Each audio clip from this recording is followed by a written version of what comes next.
tout ce qui va être paillage, c'est un élément essentiel dans le jardin. Alors il y a différents types de paillage, mais alors ce qui est très intéressant justement, ça va être le fait que ça va éviter la repousse des mauvaises herbes. Tout du moins ça va la limiter. Ça ne l'empêche pas, mais ça la limite.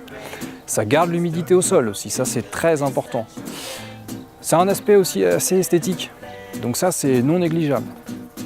Il y a l'aspect aussi enrichissement du sol. Voilà.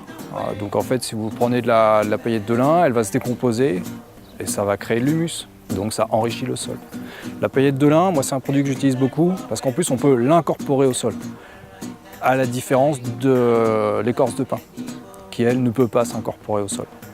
Donc voilà, on utilise quand même beaucoup de paillage dans les jardins et c'est quelque chose de très intéressant.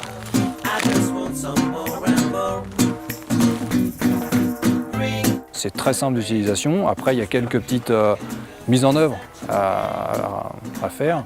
Par exemple, il faut mettre ça sur un sol préparé, c'est-à-dire au préalable griffé, nettoyé, qu'il ne doit pas y avoir d'adventice au sol. Et puis un sol aussi qui doit être humide.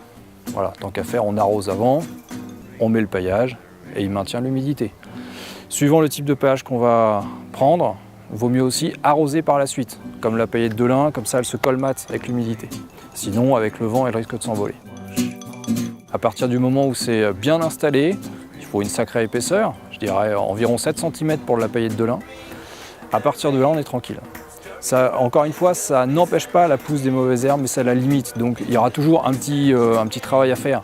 Mais comme le substrat de ce paillage va être très léger, très fin, un petit coup de griffe, et puis la racine de l'adventice, elle, se retrouve au soleil, et c'est terminé, on n'en parle plus.